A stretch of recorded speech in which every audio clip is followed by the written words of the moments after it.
Well, hey Crosskart fans, it's been a minute since we've caught up. I've been really busy, and I'm sorry I haven't posted recently, but I'm trying to get things squared away. Plus, I've been restocking penguins to the North Pole and restocking Santa's shop for Christmas. He gets that stuff airdropped in, so that's a huge part of my job. I've been working on a two-seater Crosskart as requested. Now, it's kind of difficult to design a two-seat Crosskart that's not a Polaris Razor or a Can-Am side-by-side to be its own unique specific thing that looks and handles like my single-seaters do. But I think I've nailed it. Let me know what you think. I invested in aftermarket shocks. Now, these aren't name brand shocks. They're from eBay, but they're from a reputable source. The problem with Crosskarts is that they're too light to get car suspension, and they're almost too heavy for ATV suspension. Now, I make these work by just upping the preload, and it turns out to be a pretty smooth ride. But it obviously could be better if I'm on the extreme end of the preload adjustment. So, these are side-by-side shocks. Now, what that means is it gives us leeway for a long travel. And I'll explain that as I do it, but the stiffer spring you have, the further inboard on the A-arm you can run it, which means more angle for your suspension. So these are heavier springs, and we'll just tune them in by running them in the A-arms and maybe come up with a long travel two-seat Crosskart. So I'm needless to say, I'm pretty excited about it. What else has been going on? My daughter's been playing softball, so I don't miss a game. I love watching her play. Got to be a dad and a husband and an aviator and this stuff all in my spare time when I can. So I've got two Crosskarts finished. The third one is behind you. You don't get to see it. You'll get to see it shortly. I'm finishing final assembly. It just got back from powder coat.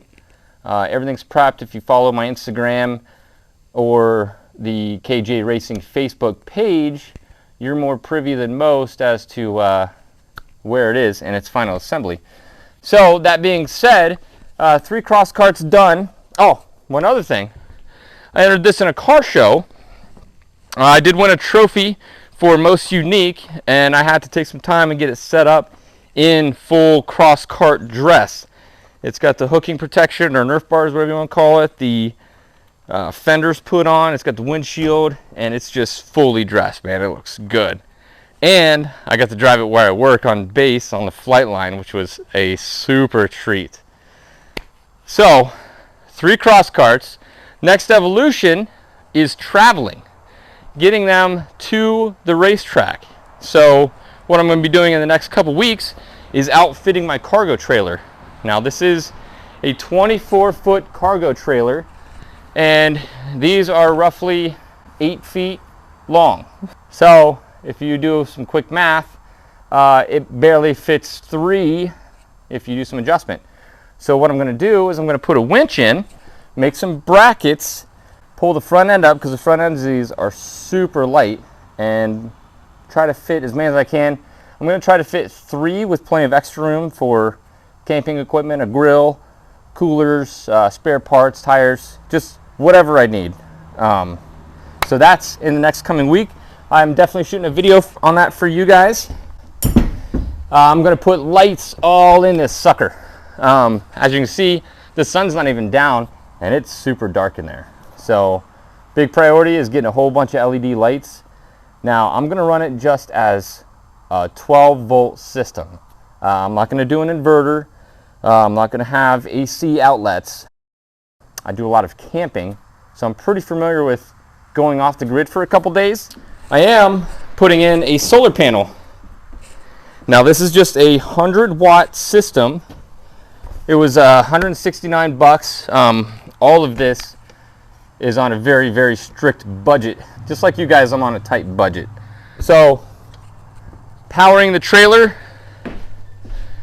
the budget is right around $300, and I'm pretty much there, but I have everything I need. Instead of running an inverter with full AC/DC power and a full power panel, I'm going to do the simple version and I've got some of these distribution panels, which has USB charger, so you can charge your phone and whatever USB equipment you have on the road or at the campsite, and a 12-volt outlet. Now, what I've learned from camping is that I have a little 50-watt inverter that plugs into a cigarette lighter and has an AC output.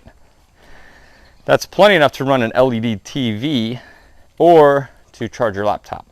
So I'm not pulling a huge AC load, so I'm going to try to get away with DC power. Another big thing I've been doing, I guess it's not big, it's just kind of dumb. When I can't be loud in the garage, I sit on my computer, I design, and I kind of got into graphic design. I don't know if you noticed the shirt, but I'm just kind of doing t-shirts. Why not?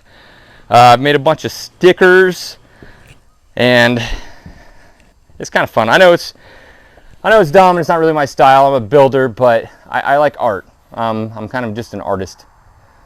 So if you want, I have a shop on Redbubble. You can go grab you a KJ Raycing shirt if you want. If you don't, no, that's fine. I'm actually prepping all of this for an event next month, and I am super excited to go. I'm going to do ice racing this winter. I'm going to start looking for, locally here they call it a side-by-side or UTV open class. I'm hoping to find tracks and what days they're putting that on, kind of a run what you brung event. So yeah, time to start taking these things out and ripping around and smoking some razors.